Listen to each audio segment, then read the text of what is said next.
Allahumma salli ala Muhammad wa ali Muhammad wa ajil faraja sahibah. Wa ala alihi wa sahbihi wa man tabi'ahum biihsan ila yaumiddin amma ba'd. Masyiral muslimin rahimakumullah, kita bersyukur bersua dalam keadaan sehat walafiat untuk meneruskan pembahasan kita Irfan tentang salat ahli ma'rifat, dan kita sekarang masuk pada pasal baru. Mari kita masuk ke screen.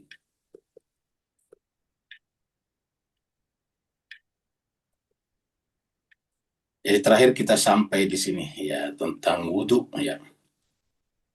Sekarang kita masuk pada bagian nomor 6, yaitu mandi dan adab-adab kalbunya. Jadi kemarin kita sudah sampai di tentang wudhu kemarin ya. Yang hakikatnya pada usul yaitu dikatakan yaitu tampaklah baginya pelbagai manifestasi keagungan ilahi yang merupakan rahasia di balik segenap tingkat toharah dan manifestasi keindahan ilahi yang tak lain adalah puncak dari semua ibadah. Kemudian sekarang kita masuk pada nomor 6, yaitu mandi dan adab-adab kalbunya. Jadi di atas ini nomor 5 kemarin adalah berbicara tentang wudhu ya. Ini nomor 5 jauh ke atas ya. Jadi ini berbicara tentang nomor 5. Ini adab-adab batin dan kalbu dalam berwudu. Jadi ini berwudu, sekarang kita bicara tentang mandi. Kita tahu wudu dan mandi beda. Kalau wudu ya cuma 4 bagian, muka, tangan, kepala, dan kaki. Sedangkan kalau mandi adalah keseluruhan badan. Jadi mandi dan adab-adab kalbunya. Para ahli ma'rifat mengartikan kejunuban. Kejunuban itu dalam keadaan junub ya. Jadi orang yang berada dalam keadaan junub namanya kejunuban. Di sini sebutnya dengan kejunuban. Bahasa Arabnya yang bagus itu janabah. Jadi kita biasa menyebut dalam kondisi junub atau janabah. Jadi kita biasanya menggunakan kata junub saja dalam pengertian junub, yaitu kalau kita junub sedang berada dalam kondisi harus mandi ya. Junub ini penyebabnya banyak, misalnya hubungan suami istri, menstruasi bagi perempuan, mimpi bagi laki-laki, dan sebagainya. Itu adalah di antara penyebab junub. Diulangi, para ahli marifat mengartikan kejunuban atau janabat sebagai keluarnya hamba dari tempat asal kehambaannya. Jadi ketika kita keluar dari kondisi hamba, ya, maka kemudian kita dianggap keluar dari kondisi janabah. Ya. Jadi janabah itu ada keluar dari sana. Ya. Jadi keluar dari tempat asal kehambaannya dan masuk ke daerah asing, yaitu al-gurbah. Asing itu kurba, gharib itu asing. Dengan menampakkan sifat-sifat ketuhanan. Ingat kata ketuhanan di sini kecil karena orang yang masuk dalam kondisi al-ghurba atau keluar dari asal kehambaannya, ya tentu kemudian menjadi majikan pada dirinya sendiri. Ya, dia menjadi Tuhan pada dirinya sendiri. Jadi itu perumpamaannya orang yang dalam keadaan janabah. Ya. Mengaku diri memberi, ya, mengaku diri tiba-tiba memberi maninya, ya. Menerabas ke batas-batas majikan, jadi masuk. Ya. Jadi kita tidak mengaku sebagai hamba lagi, tapi kita menjadi majikan. Dan menyandang sifat-sifat sebagai tuan. Jadi bukan hamba tetapi tuan. Dan mandi setelah junub, ya, berarti penyucian hamba dari segala kotoran itu, dan pengakuan dalam diri akan segala kekurangan. Kita ini kurang karena kita masih biasa, atau bahkan masih sering keluar dari kondisi kehambaan atau kondisi yang sesungguhnya sebagai asal kita. Ya. Jemaah sekalian, perlu kita sampaikan bahwa asal kita itu kan memang adalah hamba. Asal kita adalah dari alam samawi, baru kemudian turun ke bumi ini. Nah, di dalam bumi ini dikatakan oleh Allah kepada Adam, ya, kulu washrabu, makan dan minumlah. Atau dikatakan makanlah sepuas-puasnya. Kami berfirman kepada Adam, ya Adam uskun anta wa zawjukal jannata wa kula ragadan haitsu syi'tuma, dan makanlah sepuas-puasnya dari area yang kamu suka, haitsu syi'tuma, dari area yang kalian berdua suka, laki perempuan ya. Tetapi ada kata Tuhan, la taqrabu hadhihi syajarah, jangan dekati pohon ini karena nanti kamu akan menjadi zalim. La taqrabu hadhihi syajarah fatakuna minadz zalimin. Baru kemudian masuklah nanti iblis mempengaruhi di sana ya. Jadi kita teruskan, jadi menerabas batas-batas majikan dan menyandang sifat-sifat sebagai tuan. Dan mandi setelah junub berarti penyucian hamba dari segala kotoran itu dan pengakuan dalam diri akan segala kekurangan. Sebagian syekh menjelaskan dalam sebuah pasal yang berbeda mengenai 150 keadaan yang harus dibersihkan oleh pesuluk melalui perbuatan mandi.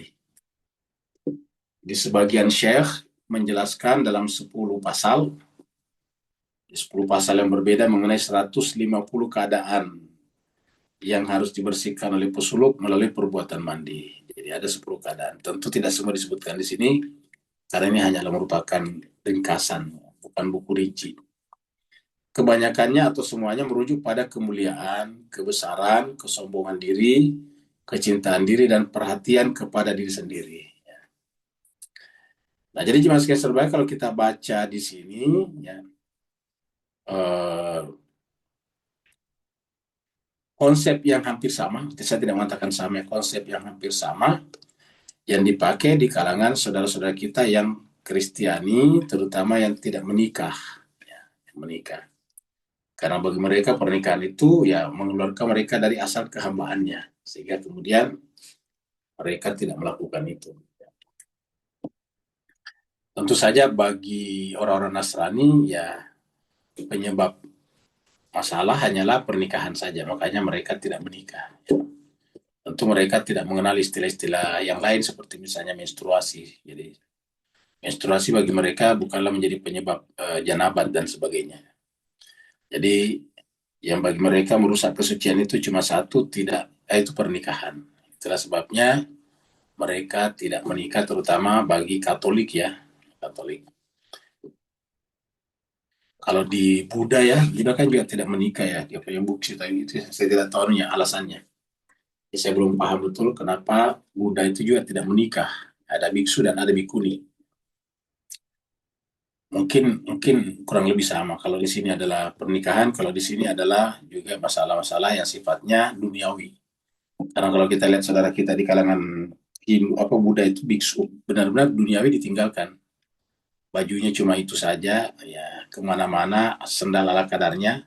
Kalau kita lihat ya, ya mereka melakukan itu. Bahkan mereka tidak mencari dunia sama sekali. Mereka hanya meminta, dan memintanya mereka bukan statusnya meminta, tetapi memberikan kesempatan kepada umat untuk mendapatkan keberkahan dari dirinya.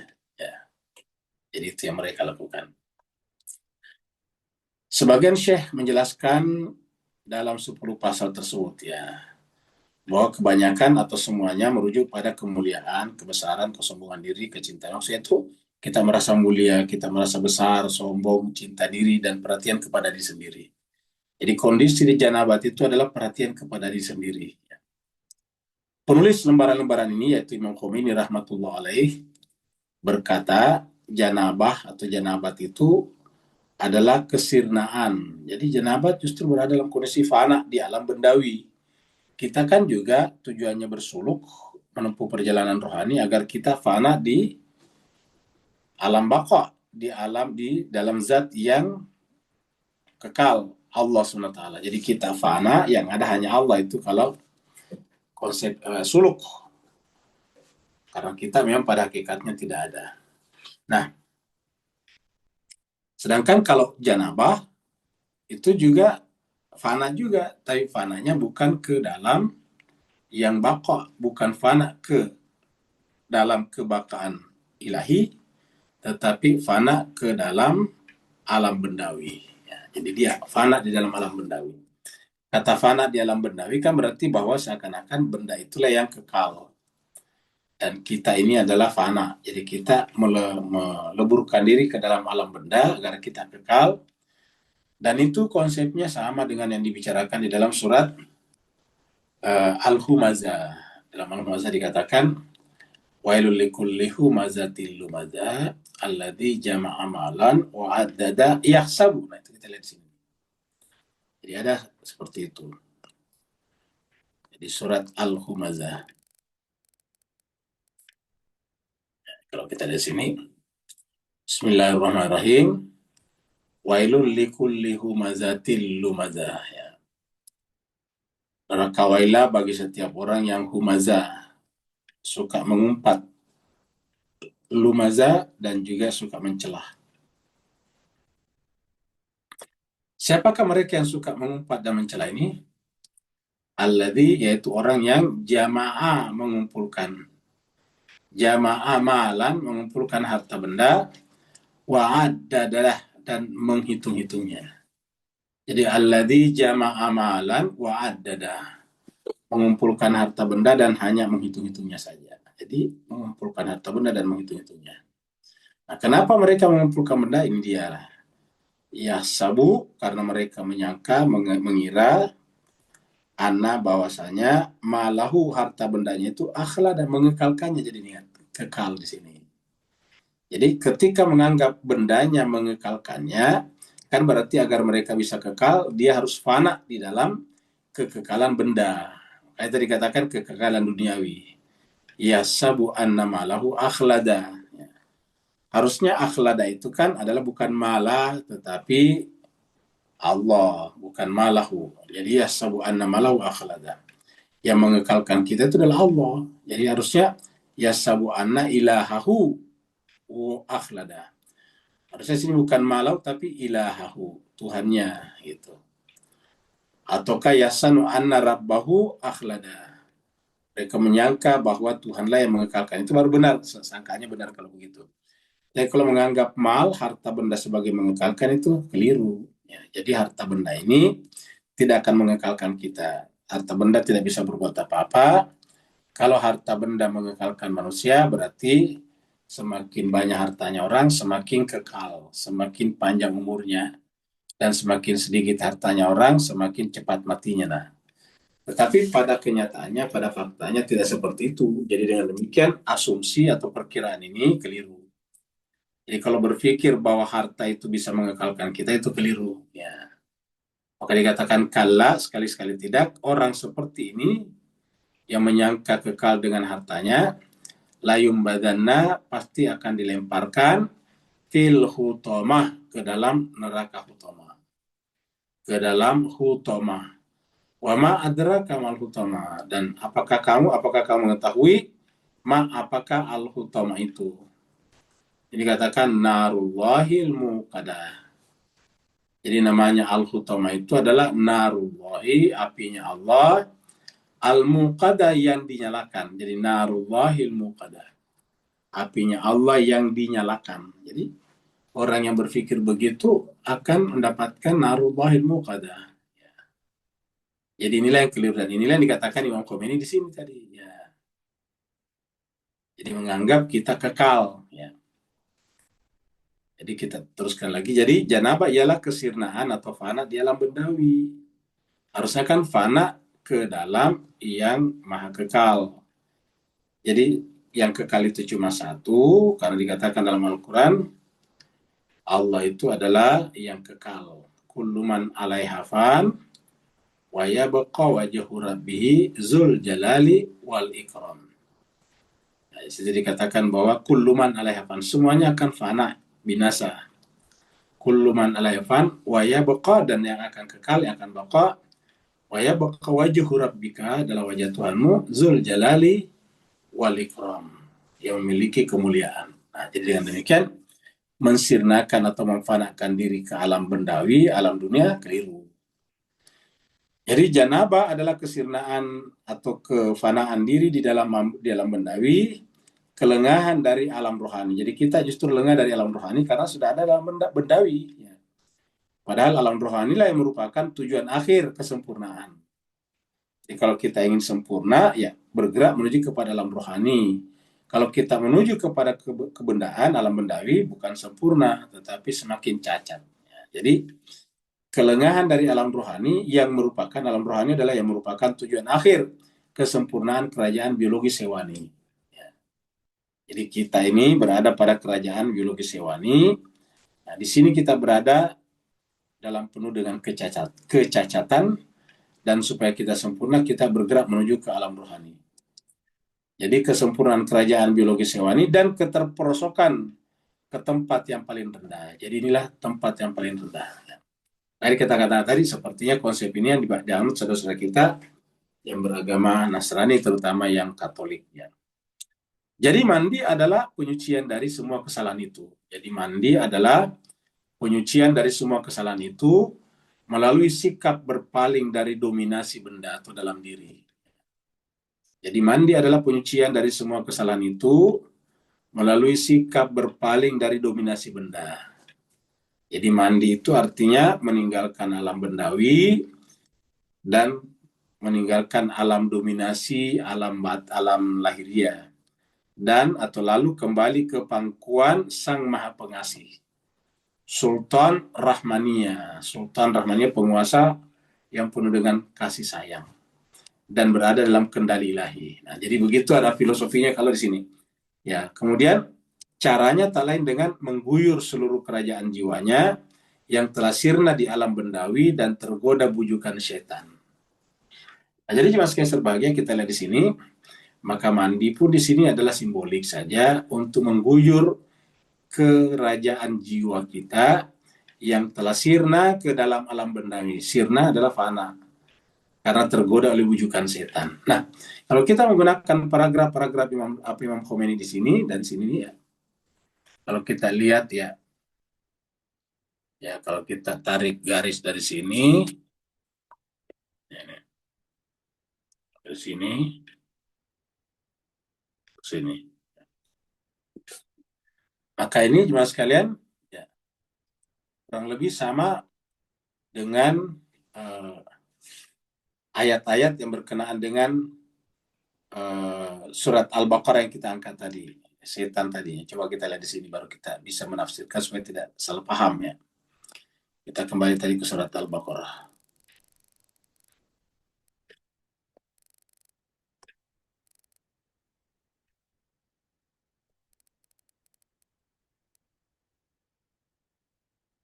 Wakulna, dan kami berfirman, ya Adam, wahai Adam, uskun tinggallah anta engkau, wazaujuka dan pasanganmu, al-jannata di dalam taman yang indah. Wakula, dan makanlah minha daripadanya, ragadan sepuas-puasnya. Hai tusyituma, dari arah mana saja kamu suka. Wala takraba, tetapi jangan dekati hadis syajarah pohon ini. Yaitu pohon, kita sebut saja dengan pohon kebinasaan. Kalau setan atau iblis menyebutnya pohon khuldi, syajaratul khuldi, pohon kekekalan. Harusnya kan pohon kebinasaan, bukan khuldi tetapi fanai, ya, bukan khuldi tapi fanai. Jadi wala taqraba hadis syajar, kamu jangan dekati pohon ini. Fatakuna, karena kamu akan menjadi minaz zalimin, orang kategori zalim. Ya. Baru kemudian fa'azallahu masyaitan, baru syaitan menggelincirkan keduanya. Anha, daripada taman surga itu, fakhrajahuma, lalu kemudian mengeluarkan keduanya, mimma, dari kanafihi, keadaannya sebelumnya. Ini karena godaan syaitan. Fakhrajahuma mimma kanafihi.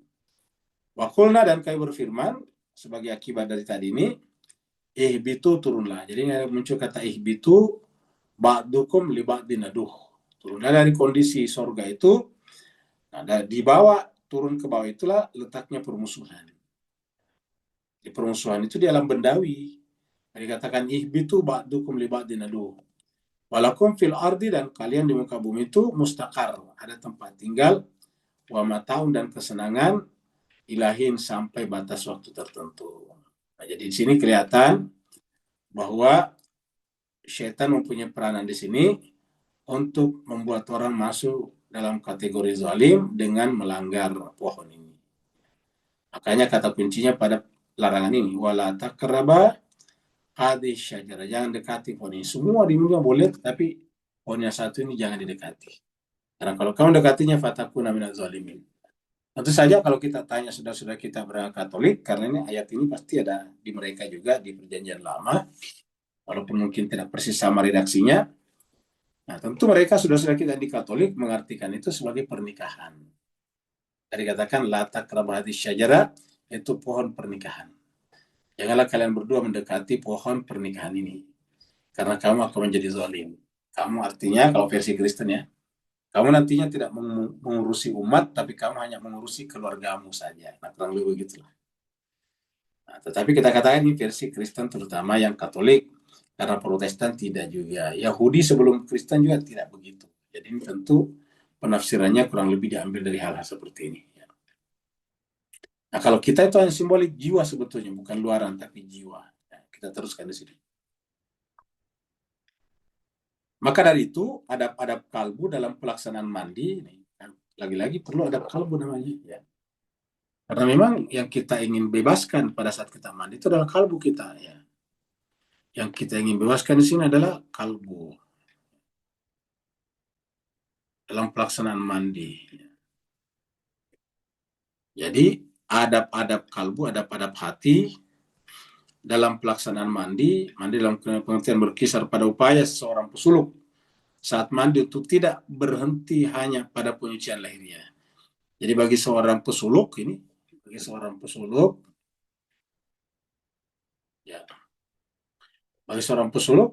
tidak boleh berhenti pada penyucian lahiriah dan jasmani saja. Ya.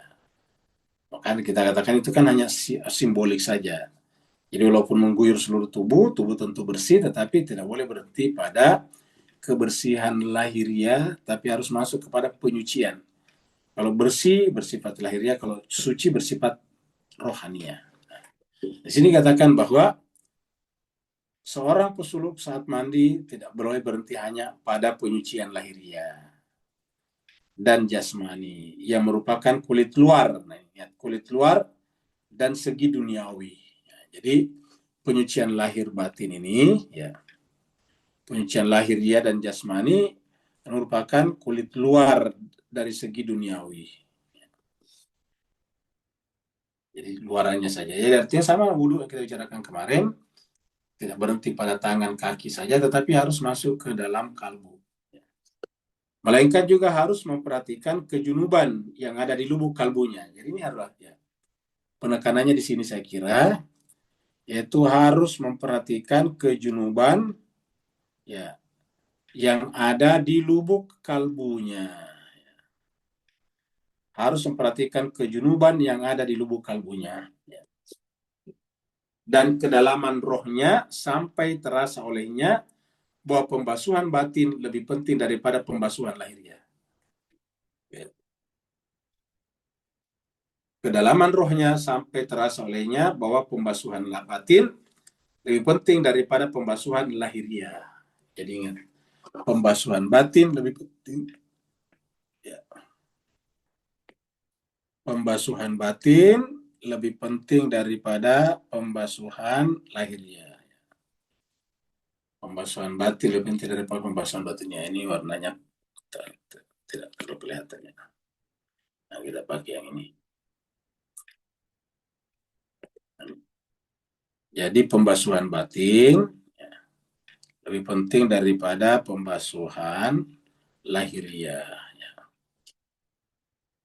Tapi ingat, tidak bisa karena kita mengatakan pembasuhan batin lebih penting, maka kita tinggalkan pembasuhan lahiriah, tidak boleh. Seperti mana kita katakan bahwa unsur-unsur yang ada di dalam makanan lebih penting daripada makanan itu sendiri. Nah, apa sebabnya? Ya memang kan kita makan untuk diserap oleh tubuh. Diserap oleh tubuh kan tidak semuanya. Hanya unsur-unsur yang dibutuhkan oleh tubuh. Bahkan kalau ada unsur-unsur yang tidak dibutuhkan tubuh masuk ke dalam tubuh, nanti akan menjadi berlebihan. Ketika dia berlebihan menjadi penyakit. Kelebihan gula, kelebihan asam, dan sebagainya menjadi penyakit. Nah, tapi walaupun kita mengatakan bahwa yang dibutuhkan tubuh adalah unsur-unsur terkait dengan tubuh, tidak boleh kita mengatakan kalau begitu saya hanya membeli unsur-unsur yang pentingnya saja dalam bentuk vitamin dan semacamnya. Tidak boleh. Bahkan tidak ada yang sanggup begitu. Setiap hari makan vitamin saja, yang membuat rasanya kenyang sepanjang masa. Pasti manusia ingin merasakan makanan aslinya, walaupun yang dibutuhkan oleh tubuh hanya sebagian kecil daripada makanan asli tersebut. Unsur-unsurnya saja, saripatinya.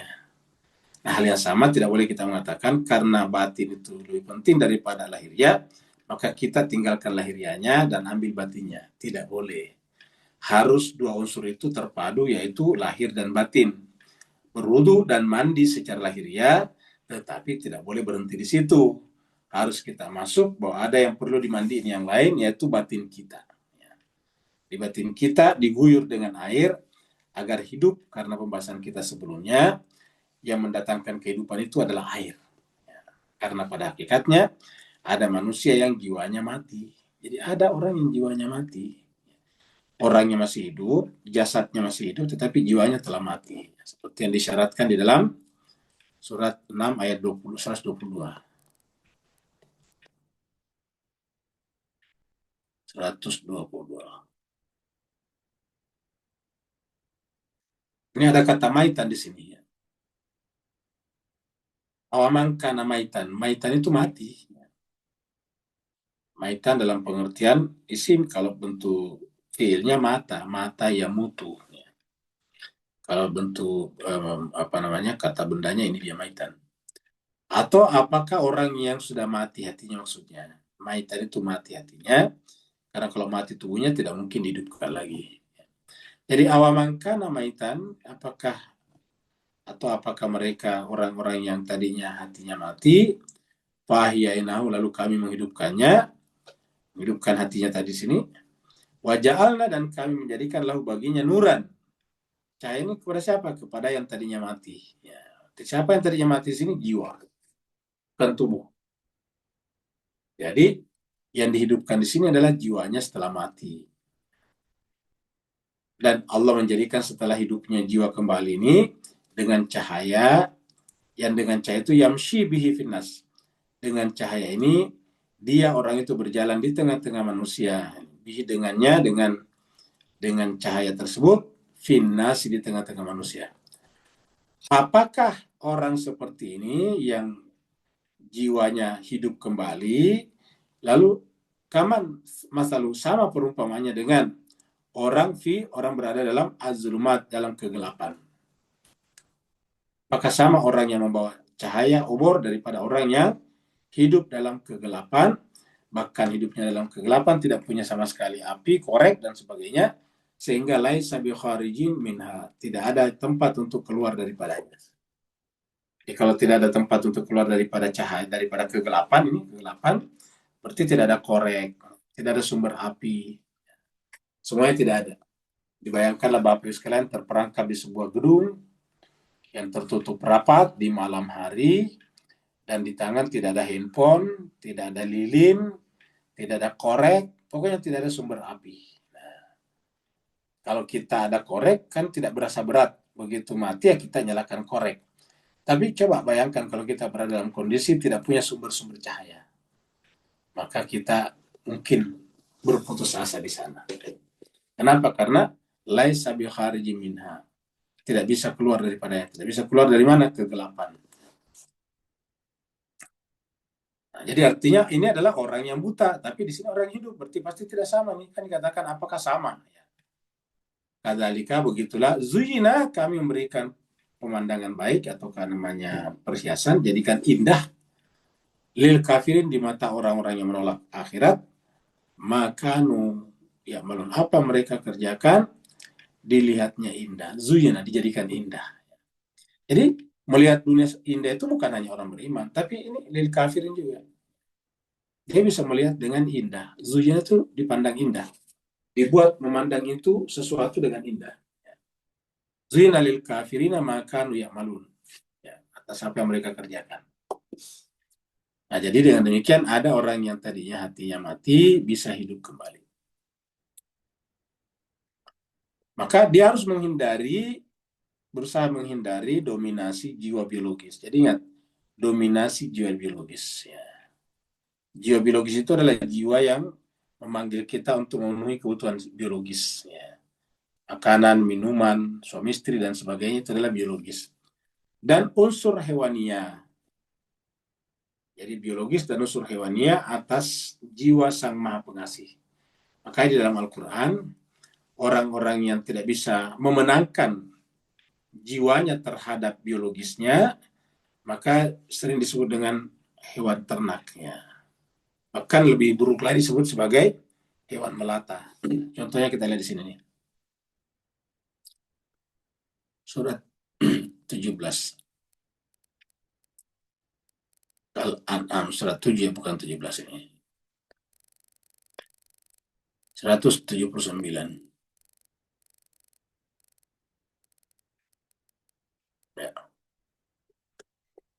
Walakad dan sungguh zarakna kami telah memenuhi. Sungguh kami telah memenuhi li jahannam, neraka jahannam, katiran kebanyakan minal jinni wal ins, dari kalangan jin dan manusia. Jadi neraka jahanam itu cuma penghuninya dua, jin dan manusia. Tak ada malaikat yang masuk ke dalam neraka. Tak ada hewan juga masuk dalam neraka. Pokoknya masuk dalam neraka itu adalah jin dan manusia. Pertanyaannya sekarang, kenapa mereka dijebloskan, dimasukkan, dilemparkan ke dalam neraka jahanam? Allah mengatakan, lahum qulubun. Karena mereka memiliki kalbu, memiliki hati, jiwa, batin tadi, tapi sayangnya la yafqahuna biha, tidak digunakan untuk memahami. Harusnya kalbu ini digunakan untuk memahami, tafakkur. Walahum ayun, dan mereka punya mata. La yubsiruna biha, tetapi sayangnya mereka tidak digunakan untuk melihat tanda-tanda kebesaran Allah. Walahum, dan bagi mereka adanun, ada telinga kuping. La yasmauna biha, tidak mendengarkan. Kenapa? Karena kupingnya hanya kuping lahiriah. Matanya hanya mata lahiriah. Kalbunya hanyalah otak saja. Nah, sedangkan di balik otak, mata, dan telinga ini ada fungsi yang sangat besar. Di balik kalbu kulubun itu ada fungsi analisis, ya. Ada fungsi tafakkur. Di balik mata ada fungsi lain, yaitu fungsi melihat jauh ke depan, mencermati.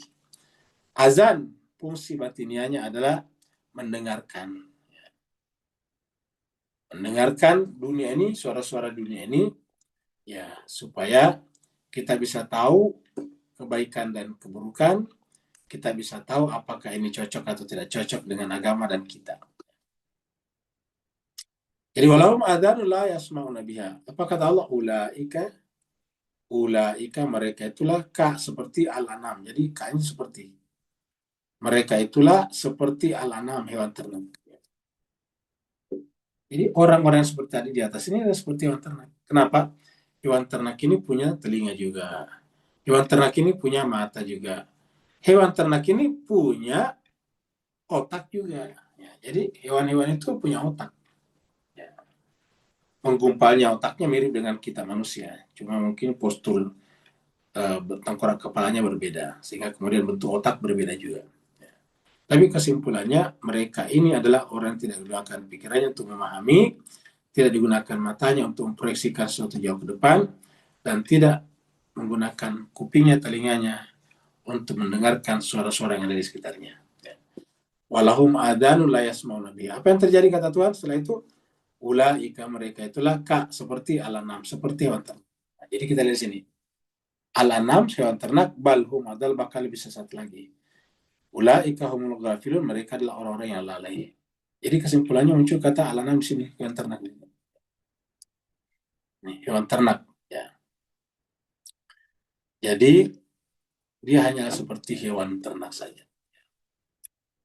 Dia harus berusaha menghindari dominasi jiwa biologis dan unsur hewania atas jiwa Sang Maha Pengasih dan pelbagai unsurnya. Dia juga harus bertaubat, seperti pembahasan kita tadi, dimulai dengan taubat. Dia juga harus bertaubat dari noda dan bujuk rayu setan, dengan membersihkan sisi terdalam rohnya, yang ke arah itulah hembusan nafas Sang Maha Pengasih bertiup. Jadi hembusan nafas atau tiupan daripada Tuhan Yang Maha Pengasih itu akan terasa apabila kita masuk di dalam kedalaman hati maksudnya. Jadi intinya adalah harus bertobat. dari noda dan bujuk rayu setan supaya kita bisa masuk menyelam ke dalam rohani tersebut. Dan dalam kehidupan sehari-hari berusaha menghindari dominasi jiwa biologis. Jiwa biologis ini maksudnya apa? Jiwa biologis itu adalah nafs kita yang didominasi oleh kepentingan dunia, kebutuhan biologis. Ya, seperti misalnya setiap saat kerjanya hanya berpikir makan, cari kuliner yang bagus, yang mahal, kayak gitu. Ada seperti itu. Nah, itu semuanya adalah masih didominasi oleh jiwa biologis. Kalau sudah lepas dari jiwa biologis, dia akan menjadi jiwa ilahiyah. Dia akan terbang membubung tinggi ke angkasa ketuhanan. Itu adalah biologis. Makanya kita lihat orang yang lebih buruk lagi bukan hanya hewan disebutnya, tetapi dabah. Dabah itu bentuk jamaknya dawab, artinya hewan melata. Coba kita lihat sini. Kita kembali ke surat 6. Ini surat 7 ya. Surat 6 ya.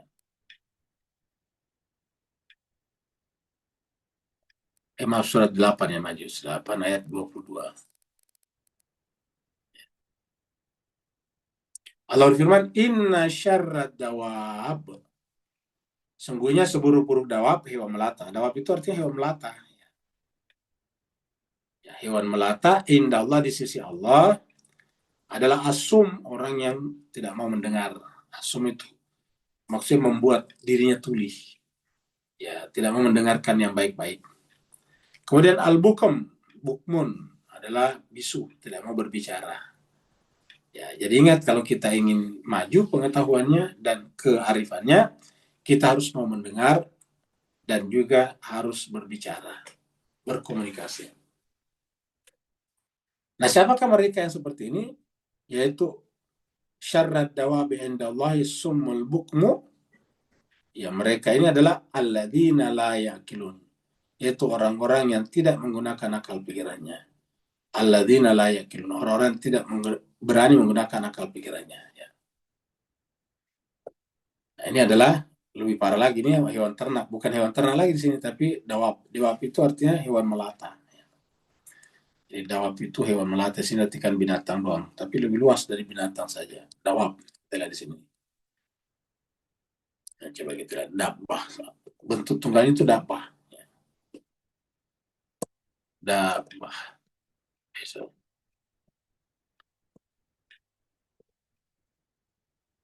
dabah. Dabah. Udah pengangkut barang, binatang tunggangan, binatang. Kemudian ini juga bagian bawah kaki binatang ini dabah juga. Ada dabah. Ya. Ada dabah. Pembuat tempat penambatan. Pada apa yang dikata-kata dabah. Ya. Ya, begitu juga di sini kita lihat talikat, perut binatang, ya, punggung binatang, dan sebagainya. Itu dabah. Ya, bentuk jawaban baja, bentuk jamannya adalah dawab. Ya, mana bentuk jawabannya? Harusnya ada dawab, dabatun. Banyak sekali ini kalau dabah ya. Ya, artinya banyak. Ini melaten ini. Lihat ini. Dabah itu adalah hewan reptil. Ini maksudnya tadi merayap dan melata. Reptil itu dabah juga ini. Ya. Jadi banyaklah mana-mananya kurang masih mengikat diri pada pohon atau pasak. Itu dabah. Ya. Karena namanya hewan itu tidak bisa keluar dari naluri hewanianya. Seperti itulah adanya mereka. Nah, jadi reptil. Sebut di sini jadi dabah itu adalah reptil. Dan yang menarik di Mas Keser Bahagia, bahwa salah satu tanda nanti kiamat akan datang apabila hewan bumi yang disebut dengan dabah itu dabatul ard keluar. Apakah benar-benar hewan melata seperti itu? Nah, belum tentu.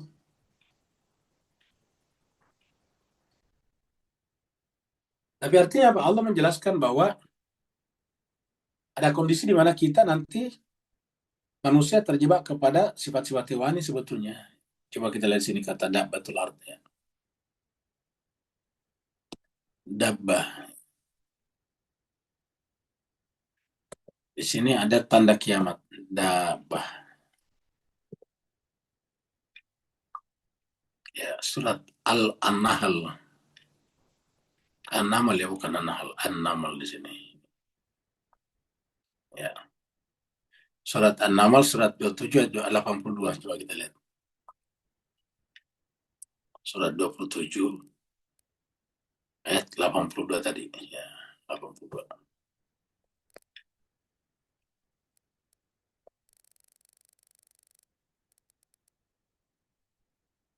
Allah berfirman, wa idza waqa'al qawlu alaihim, apabila firman Tuhan, perkataan Tuhan sudah ditetapkan atas kehidupan manusia seluruhnya. Artinya kalau sudah keputusan Tuhan bahwa kehidupan ini harus dihentikan, harus diselesaikan. Bahasa lainnya harus kiamat. Ya. Apa yang terjadi? Akhrajna, kami mengeluarkan, ya, lahum bagi manusia, bagi mereka, dabatun. Ini dabatan ini. Sama tadi dabah. Binatang melata. Bentuk jamannya dawab. Ya. Jadi dabah, bentuk jamannya dawab. Jadi intinya di sini akan keluar akhrajna lahum. Kami keluarkan bagi manusia itu dabatan. Hewan melata. Minal ard, dari bumi.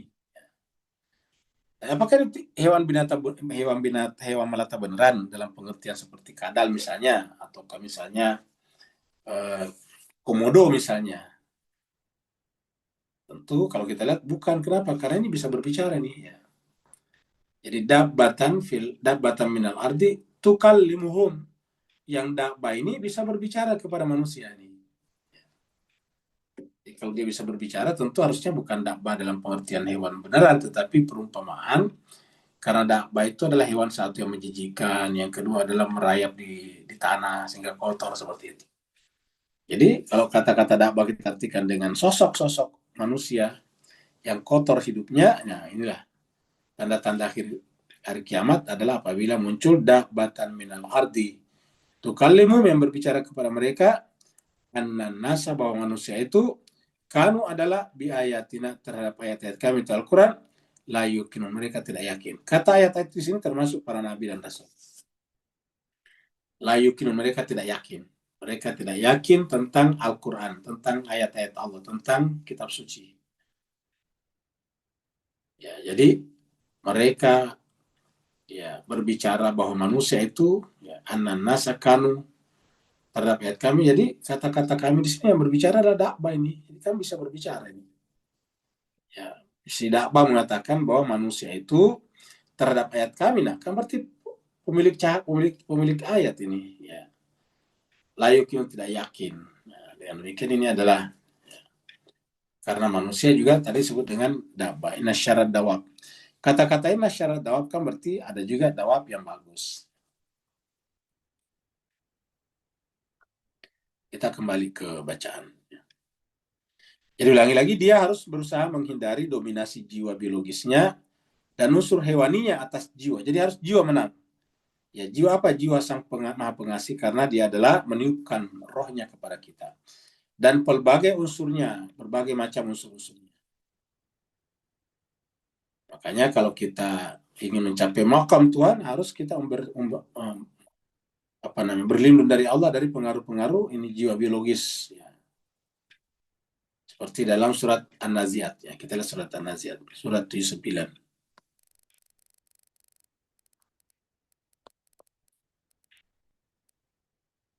An-Nazi'at, surat 79. Ya. Yaitu, ya, nah tadi, ya, hembusan namanya tadi penghasil, dia juga harus membersihkan hewani tadi, ini ada hewani tadi di sini hilang. Ya. Jadi itu kita harus membersihkan diri dari sana supaya kita jangan sampai terbebas, jangan sampai terjebak. Ya. Kita lihat surat An-Nazi'at ayat 40.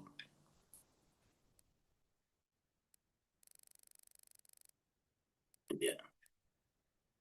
Di sini katakan wa amma man khafah. Adapun orang-orang yang khafah, takut. Maqam Rabbi, nah itu kan berarti dia tidak ingin melanggar karena takut kepada makam Tuhannya.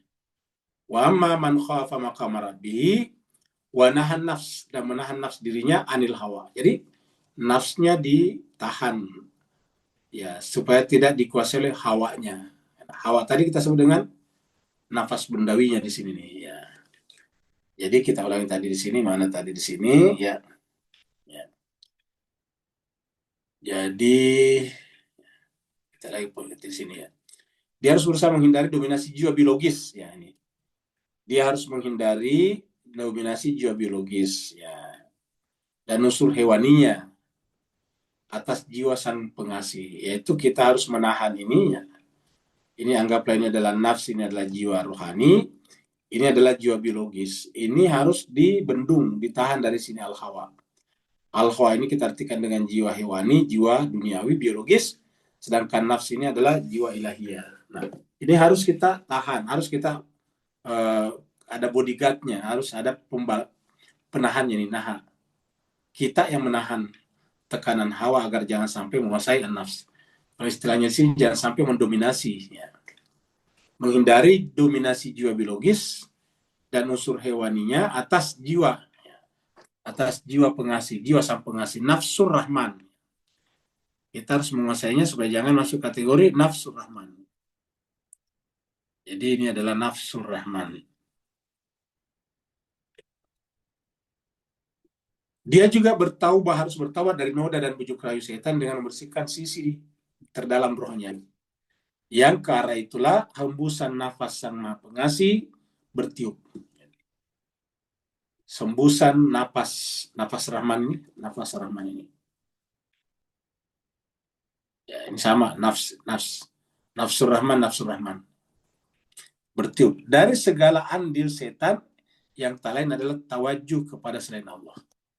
Jadi setiap kita bertawajuh itu menghadapkan wajah kepada selain Allah, ya pada dasarnya kita, ya, membiarkan setan punya andil dalam kehidupan kita ini. Jadi segala andil setan harus ditolak, ya. Dengan cara tawajuh tidak boleh kepada selain Allah. Karena tawajuh kepada selain Allah adalah akar dari pohon terlarang. Jadi di sini, ya. Tawajuh kepada selain Allah, tawajuh kepada selain daripada Allah adalah akar dari pohon terlarang. Ya. Jadi akar daripada pohon terlarang. Jadi, tawajuh kepada selain Allah adalah akar dari pohon terlarang. Dan segenap tahapan-tahapan kuncian tersebut, seorang pesuluk barulah dianggap layak memasuki surga ayahnya, Adam. Nah, jadi artinya apa kalau kita lihat sini? Boleh katakan janabah itu adalah turun. Ya. Kemudian ketika kita bersuci, naik lagi ke surga ini. Memasuki surga ayahnya, yaitu Adam. Ya. Jadi bisa dikatakan bahwa pada saat kita janabat itu, kita jatuh, ya, ke bumi. Ya, tadinya kita ketika kita anggaplah kita di sini adalah kita berada di alam rohani di sini, ya. Kita berada di alam rohani di sini, ya.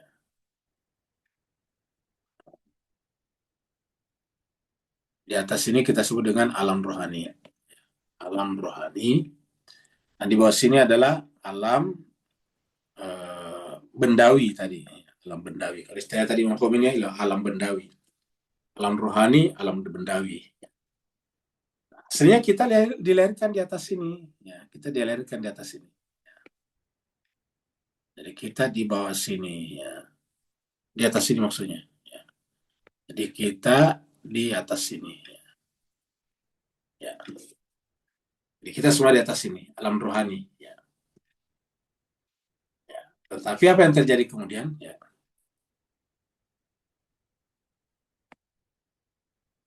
Jadi kita semuanya ada di sini, ya. Kita semuanya dari sini. Nah, jadi inilah aslinya, inilah sorga. Kita anggap ini sebagai alam sorgawi tadi. Ini adalah alam sorgawi. Alam ilahi. Kemudian ini adalah alam yang lepas daripada sifat-sifat materi. Makanya yang menyebabkan tadi kita terjatuh itu adalah sifat-sifat materi. Sifat-sifat duniawi. Duniawi itu penuh dengan kenikmatan. duniawi itu adalah penuh dengan kesenangan sesaat, itu duniawi.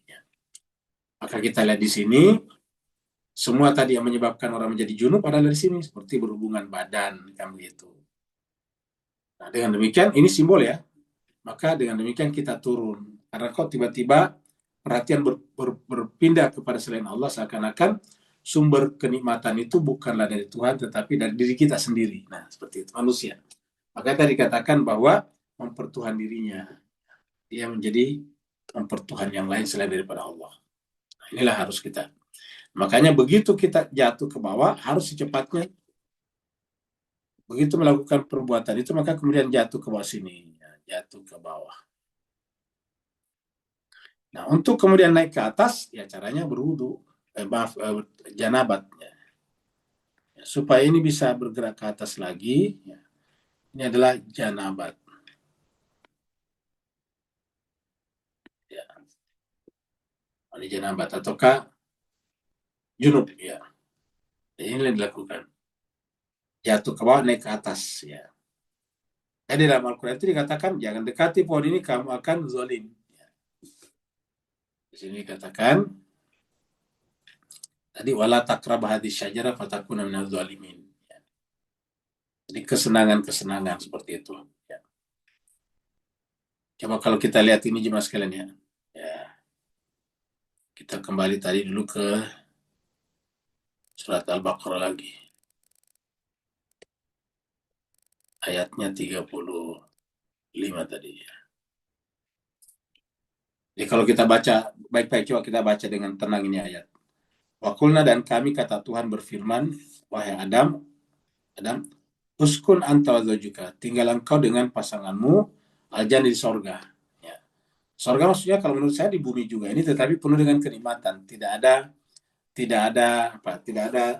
penderitaan lah.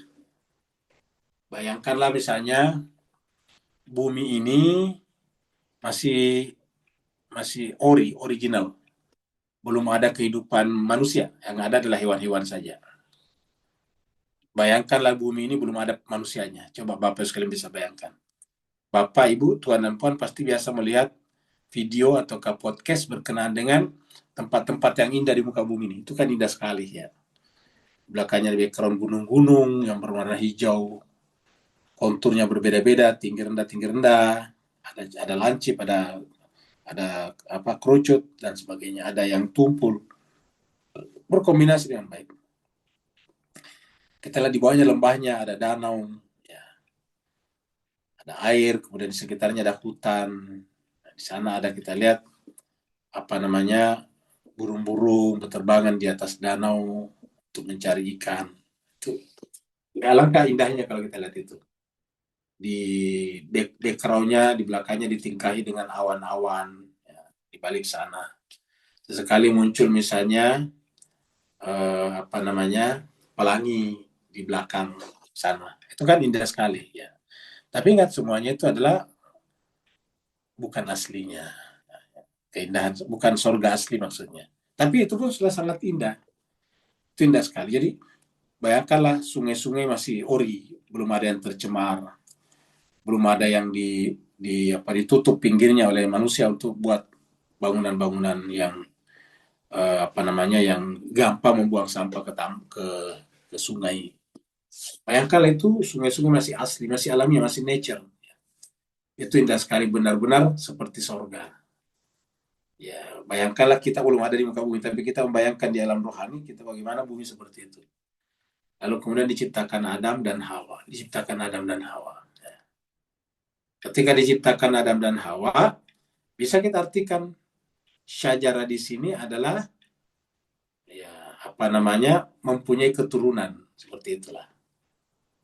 Ya, mempunyai keturunan. Karena kalau mempunyai keturunan kan berarti sebetulnya keturunan itu bukan tidak ada di alam samawi sana. Tapi begitu melakukan hubungan maka dia turun ke bumi, kayak begitu. Ya, coba kita artikan ini dengan tenang. Nah, saya akan katakan, wahai Adam, tinggal engkau dengan pasanganmu di taman sorga ini. Di dalam taman sorga ini bisa makan dengan sepuas-puasnya dari sisi manapun juga. Tapi wala takrabasih, jangan dekati pohon ini. Ya. Ada kamu dekati pohon ini. Apa pohon itu? Yaitu tadi berhubungan dengan pasangannya, katakanlah begitu. Kenapa? Karena kalau kamu lakukannya fatakuna minaz zalim. Kamu akan zalim. Apa artinya zalim di sini? Bukan berarti berhubungan suami istri itu zalim, tetapi nanti akan melahirkan keturunan yang banyak, dan di antara keturunan itu ada yang bermusuhan. Kita lihat sampai sekarang permusuhan sering terjadi. Coba kalau Adam dulu tidak punya keturunan, tidak ada permusuhan. Ya. Adam kemudian berhubungan dengan istrinya, lahirlah anak keturunannya.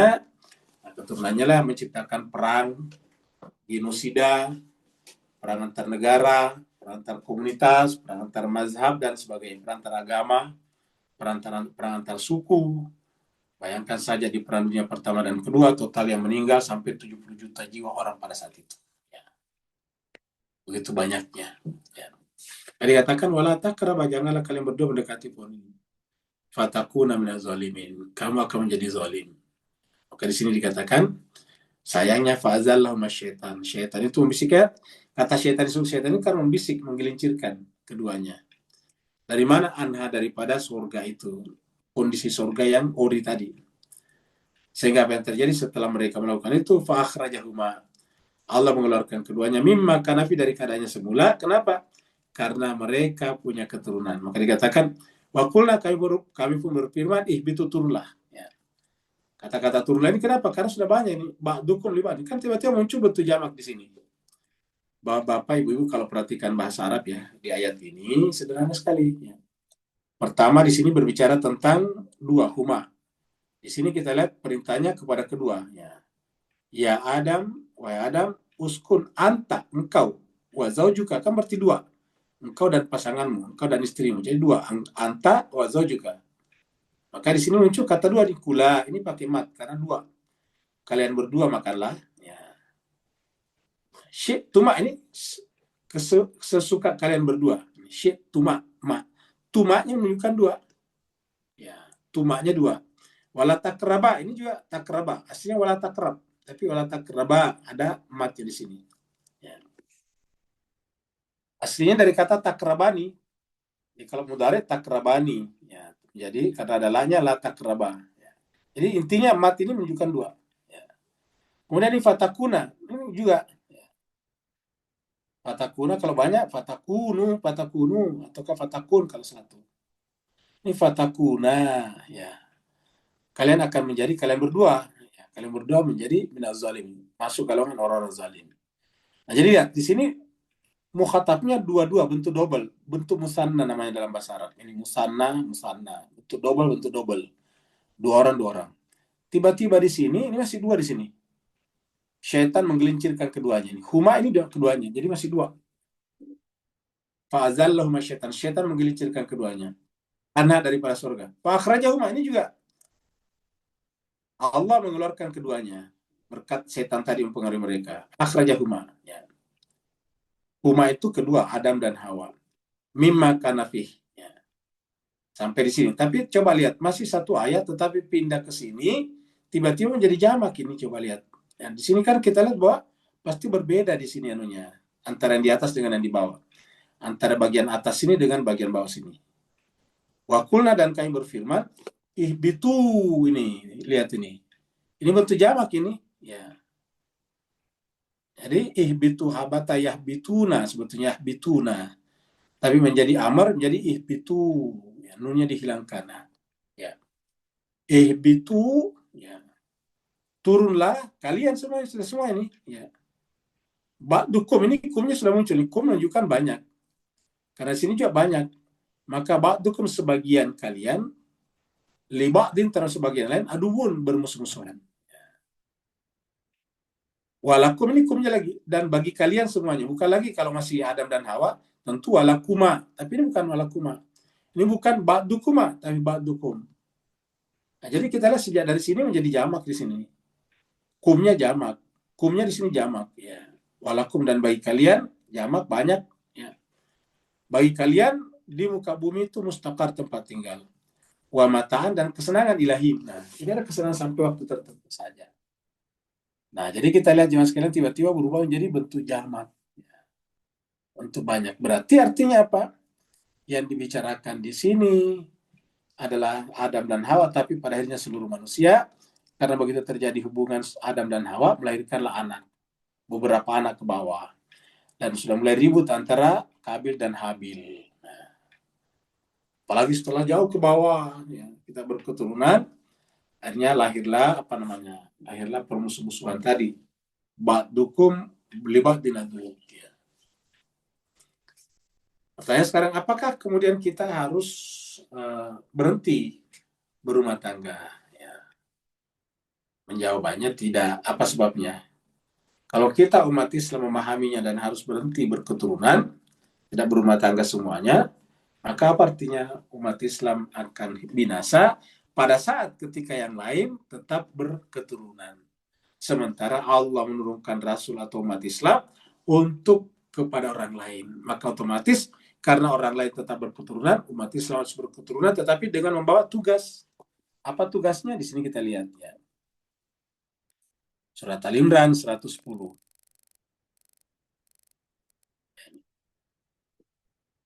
Kuntum khaira ummah. Kalian kuntum tunggu kepada orang Islam. Kamu adalah umat yang terbaik. Kenapa? Walaupun turun, ada mekanisme naik lagi ke atas. Ada cara untuk naik ke atas, yaitu dengan mandi janabah. Kuntum kalian adalah khaira ummah, sebaik-baik umat. Ukhriyat dikeluarkan linas untuk seluruh manusia. Ya, ingat. Ukhriyat linas. Ini bukan hanya orang Islam, tapi seluruh manusia ditugaskan. Untuk apa? Ta'muruna bil ma'ruf. Ya, mendorong, memotivasi orang untuk melakukan yang baik, kebaikan. Wa tanhauna 'anil munkar, karena mencegah kalian dari perbuatan munkar. Ta'muruna bil ma'ruf wa tanhauna 'anil munkar. Ya. Menyuruh berbuat ma'ruf dan mencegah dari perbuatan munkar. Baru terakhir wa tu'minuna billah. Jadi ada 3 ta'muruna bil ma'ruf wa tanhauna 'anil munkar, baru wa tu'minuna billah, di mana wa tu'minuna billah ditempatkan pada urutan yang paling terakhir. Ya, yang pertama adalah menyuruh orang berbuat kebaikan, baru mencegah kemungkaran, baru beriman. Ya. Untuk siapa? Untuk seluruh manusia. Artinya, kalau umat Islam ini khairul ummah, berhenti, tidak berketurunan lagi, maka lantas siapa lagi di sini ukhriyat linnas? Siapa yang menjalankan ta'muruna bil ma'ruf wa tanhauna 'anil munkar dan seterusnya ini? Ya. Jawabannya tidak ada. Oleh sebab itulah kita berketurunan, misinya jelas untuk sebetulnya mendampingi umat manusia supaya manusia ta'muruna bil ma'ruf, manusia selalu melakukan al-ma'ruf dan tercegah daripada al-munkar. Sayang, tugas ini kita umat Islam tidak lakukan sekarang karena umat Islam mengalami semacam simplifikasi, penyederhanaan, seakan-akan Islam itu hanya urusannya salat, puasa, dan haji saja. Kalau bicara umat Islam, yang kita ya salat, puasa, haji. Padahal semua aspek kehidupan adalah diatur umat Islam. Bertani, bersawah. Artinya kita bisa mendekatkan diri kepada Allah, kita bisa menyempurna melalui bertani. Kita bisa menyempurna menjadi sempurna melalui berdagang. Kita bisa menjadi sempurna melalui berkebun. Kita bisa menjadi sempurna melalui menjadi nelayan. Kita bisa menjadi sempurna dengan menjadi tentara. Kita bisa menjadi manusia sempurna dengan menjadi polisi. Kita bisa menjadi sempurna dengan menjadi pengacara, lawyer. Kita bisa menjadi sempurna dengan menjadi artis, ya, seniman. Kita bisa menjadi sempurna dengan menjadi kepala negara, presiden, raja, perdana menteri. Kita bisa menjadi sempurna dengan menjadi porter di pelabuhan, ya, dengan menjadi asisten rumah tangga. Semua aspek kehidupan bisa menjadi jalan untuk sempurna, yaitu sederhana lakukan ini. Ta'muruna bil ma'rufi wa tanhauna 'anil munkar. Barulah disebut dengan wa tu'minuna billah. Nah, dengan begitu jemaah sekalian berbahagia, kalau kita sudah terlanjur jatuh harus mandi junub dan tidak boleh menghindari pernikahan kecuali kalau memang terpaksa. Kenapa? Karena untuk menyertai manusia ini. Ya. Karena kalau manusia umat Islam punah, siapa lagi yang akan menjalankan tugas amar ma'ruf nahi munkar ini? Ya. Jadi itulah pembahasan kita pada kesempatan kali ini. Jadi kita tutup dengan ini, dengan segenap tahap-tahap penyucian tersebut. seorang pesuluk barulah dianggap layak memasuki surga ayahnya kembali, yaitu Adam. Ya. Barulah bisa naik kembali setelah tadi di sini terjatuh, dia bisa naik kembali ke sini dengan mandi janabat. Gitu.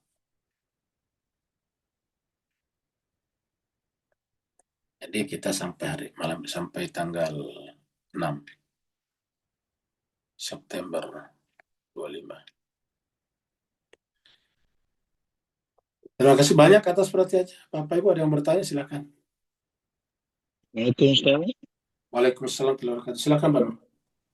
Alhamdulillah, barakallahu fiik. Salam Muhammad wa ala alihi wa baik. Bismillahirrahmanirrahim. Astagfirullahaladzim. Cantuman surah 7 179 kemudian bersambung pada 6 122. Maka dalam konteks pembahasan malam ni apabila duniawi tadi zuyina likafirina makanu ya'malun, dan kafir kat sini boleh kita tafsirkan not necessary orang di luar Islam, Ya. tapi jiwa orang Islam sendiri pun seperti mana dia solat tapi lalai. Maka Betul. ini membawa kita kepada 7 179 ulaika humul ghafilun. Maka pengaliran air batinia tadi seperti mana air zahir tadi bila kita tengah penat, lelah, dia menyegarkan. Maka batinia yang kena air batinia penyucian tadi kembali segar. Bukan saja suci tapi bersedia untuk menyatu dengan yang maha suci tadi. Beri teguran dan pikiran tak barakallahu apa. Baik, terima kasih banyak Pak. Jadi jemaah sekalian terbahagia, kita lihat di sini bahwa penyebab kita sebetulnya menjadi hewani adalah ini. Walaqad zara'na li jahannama katsiran minal jin. Jadi intinya tidak menggunakan kalbu dengan benar, tidak menggunakan mata dengan benar, tidak menggunakan telinga dengan benar. Jadi kata para ahli sufi bahwa sumber atau jalan masuknya tadi bisikan setan ke dalam diri kita adalah melalui kalbu, melalui benak namanya, melalui benak. Kan pikiran kita bisa melayang kemana-mana. Lebih luas daripada mata. Kalau mata terbatas, dibatasi oleh tembok, dibatasi oleh dinding-dinding. Tetapi kalau kalbu bisa kemana-mana. Ya. Nah, ketika kita tidak mampu mengikat, masukkan ke dalam sangkar yang benar, sangkar hati, maka kemudian dia akan kemana-mana. Begitu ya mata. Ketika mata tidak digunakan melihat dengan tanda-tanda kebesaran Tuhan, kuping juga, maka disitulah kita turun menjadi kal-an'am, hewan ternak. Nah, ketika ini terjadi terus-menerus, maka seperti di ayat ini, yaitu kita akan menjadi mati hatinya. Jadi maita. Menjadi matilah hatinya. Nah, ketika mati hati, apakah kita tidak bisa lagi hidup hatinya? Jawabannya bisa. Yang penting, jangan berputus asa dari rahmat Allah, kata Al-Quran di dalam surat Az-Zumar ayat 53. Jadi yang penting, seandainya pun hati kita sudah telanjur mati, dan kita menyadari bahwa dia harus dihidupkan kembali, maka boleh dihidupkan kembali oleh Allah dengan kata-kata fahyainahu, dengan catatan la taknatu min rahmatillah. Jangan pernah berputus asa dari rahmat Allah. Itu saja. Walaupun mati hati kita, kita masih bisa dihidupkan kembali hatinya. Yang penting jangan berputus asa dari rahmat Allah. Jadi syaratnya adalah jangan berputus asa dari rahmat Allah. Ya, di sini. 395253 ya. Jangan berputus asa dari rahmat Allah. La taqnatu min rahmatillah. Jangan pernah berputus asa dari rahmat Allah. Ya. Inna allaha yaghfiru dzunuba jami'a. Karena Allah akan mengampuni dosa semuanya. Ya. Cuma tidak boleh berlambat-lambat. Yang ada harus mempercepat. Lahirlah ayat berikut ini. Ya. Surat Al-Imran lagi di sini. Ya, ayatnya 133. Ya. Lahirlah ini. Wasari'u bersegera. Ya. Jadi pertama tadi jangan berputus asa dari rahmat Allah. Baru wasari'u bersegeralah ila maghfiratin, kepada ampunan Tuhan. Nah, kalau dalam janabat tadi bersegeralah berjanabat. Makanya kan dianjurkan itu begitu selesai proses yang menyebabkan kita junub, langsung junub. Misalnya ibu-ibu yang begitu selesai menstruasinya, sebaiknya langsung mandi. Ya, habis berhubungan suami istri langsung mandi, kan begitu. Karena wasaru ila magfiratin. Karena yang kita takutkan kalau kita tiba-tiba meninggal belum mandi, masih dalam keadaan janabat. Ya. Kalau ingat tadi, kalau ada janabat tadi kan berarti jatuh di sini. Ya. Bayangkan kalau kita mati dalam keadaan di bawah sini. Jadi begitu kita menyadari diri kita ke bawah, harus secepatnya naik ke atas dengan mandi nih. Ya. Maka jangan tunda. Ya. Jangan tunda. Karena contohnya gini, kita bicara tentang ibu atau siapapun ya, kalau kita dalam keadaan janabat lah. Ya, janabat ini kemudian sekarang sudah masuk jam 12. Di Jakarta kalau jam 12-an itu sudah waktu zuhur ya. Jadi sudah zuhur. Kan seharusnya salat zuhur. Tapi kita tidak salat zuhur. Kenapa? Belum mandi janabat, belum mandi ya. Padahal sudah bisa mandi kan sudah selesai prosesnya. Kalau perempuan sudah selesai menstruasinya. Suami istri sudah selesai urusannya. Seperti itu. Apalagi yang ditunggu. Nah, kalau ditunda-tunda, misalnya masuk waktu salat zuhur, kan berarti langsung 2 waktu salat di sana, yaitu zuhur dan asar. Nah, begitu kita tunda karena tidak langsung mandi, tiba-tiba meninggal misalnya pada pukul 1 atau jam 1, jam 2, berarti kita terutang dengan 2 salat, zuhur dan asar, dan sekaligus mati dalam keadaan tidak dalam keadaan janabat. Nah, ini kan memprihatinkan. Oleh sebab itulah, berlakulah wasari'u, bersegeralah. Ila maghfiratin min rabbikum, dalam pengertian janabat tadi, bersegera untuk melakukan janabat sebagai mekanisme untuk mendapatkan ampunan dari Tuhan, seperti kata Imam Khomeini tadi. Nah, baru kemudian wajah nanti baru kembali ke surga lagi. Ini baru bisa jadi harus mekanismenya seperti ini, yaitu harus segera kepada ampunan dari Tuhan, baru kemudian surga yang luasnya seluas langit dan bumi. Artinya baru bisa naik ke atas kembali di sini. Jadi apabila sudah istighfar, sudah mandi, maka sebagai mekanisme istighfar dari Tuhan, maka barulah bisa kembali kepada surga. Ya, ya makanya disebut uiddat lil muttaqin. Al muttaqin adalah orang-orang yang menjaga kesucian dirinya. Ada lagi yang lain? Assalamualaikum Ustaz. Waalaikumsalam, terima kasih. Ya, silakan Pak Nur. Afwan Ustaz, kalau kita tengok testosteron semula jadi dalam tubuh, kemudian kita masukkan testosteron kepada luar tubuh, maka dia equate kepada menjadi estrogen sebab terlalu banyak. So air yang zahir tadi daripada dalam tubuh ada more than 75%. Kemudian bila kita mandi, kita kena sempurnakan tertib air tadi mengalir ke tubuh, kita lap. Kemudian dia masuk kepada pores dalam kulit-kulit kita. Maka apakah ada berlaku seperti some kind of reaction yang mengakibatkan zahir tadi bertukar jadi batin, Ustaz? Barakallahu fi afwan apa semua. Baik, Mas. Jadi saya kira ya, jadi setelah kita melakukan, kan yang menyebabkan kita janabat kan baik yang hadas kecil ataupun hadas besar, apabila ada proses air keluar dari tubuh kita. Ya. Begitu keluar, lalu kemudian kita mandi, kemudian air itu juga kemudian membersihkan tubuh kita, atau istilah lainnya tadi janabat, maka seperti kata Pak Nur tadi, tubuh kita juga menyerap air-air itu kembali, sehingga kemudian menjadi semacam proses pembersihan terhadap tubuh kita, sehingga tubuh kita itu kembali menyerap air bahkan lebih banyak daripada sebelumnya, karena sebelumnya dikeluarkan. Maka artinya dengan mekanisme seperti ini, air itu menghidupkan kembali. Karena pembahasan kita sebelumnya, bahwa diciptakan Tuhan itu kehidupan dari air. Ya. Jadi kehidupan itu dari air. Ya. Jadi dia menciptakan segala sesuatunya, kulla syai'in hayya, dari mana? Minal ma, ya, dari air. Jadi semuanya diciptakan dari air. Nah, dengan demikian, kalau itu artinya zahirnya, tetapi batinnya apa? Makna batinianya ketika kita mandi dengan menyerap air ke dalam tubuh kita, maka tadi jiwa yang mati tadi, maitan, itu bisa dihidupkan lagi kembali.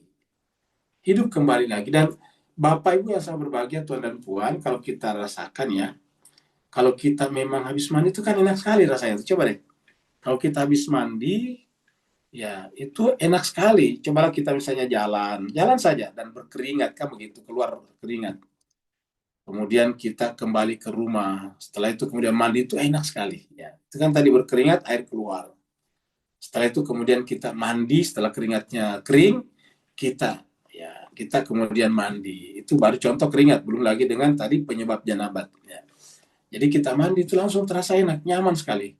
Coba Bapak, Ibu, Tuan, dan Puan habis berkeringat, tidak langsung mandi, tapi langsung tidur. Itu pasti nggak enak sekali. Ya. Nggak enak, pasti badannya lengket, macam-macam, bahkan bisa sakit. Tapi kalau kita habis berkeringat, keringat kita ambil contoh paling gampang karena air keluar dari tubuh kita, baru kemudian kita mandi, itu seakan-akan air yang baru kita tuangkan kepada seluruh tubuh kita itu seakan-akan diserap oleh tubuh kita, sehingga tubuh kita tiba-tiba menjadi hidup kembali, sel-selnya hidup kembali. Setelah itu terasa nyaman sekali. Kalau kita tidurnya menjadi nyenyak. Nah, jadi seperti itu. Jadi memang ini air menjadi rahasia kehidupan. Makanya mandi janabat yang kita bicarakan adalah dengan air. Yang namanya debu suci hanya dilakukan, digunakan manakala kita tidak menemukan air sama sekali. Terima kasih banyak atas perhatian Bapak Ibu sekalian. Mohon maaf atas segala kekurangan. Wa'alaikum minkum. Assalamualaikum warahmatullahi wabarakatuh. Waalaikumsalam warahmatullahi wabarakatuh. Terima kasih Pak Ustadz. Waalaikumsalam Ibu Ayu. Syukron Ustaz. Ustaz. Aduh, dikit lu mana tolong Ibu Ayu. Oh, ternyata ada pertanyaan dari Pak Burhan tadi. Ada pertanyaan? Nah, Maaf nanti ke depan lah ya, karena tadi. Syukron wa jazakumullah khair Ustaz Ibu Ayu. Terima kasih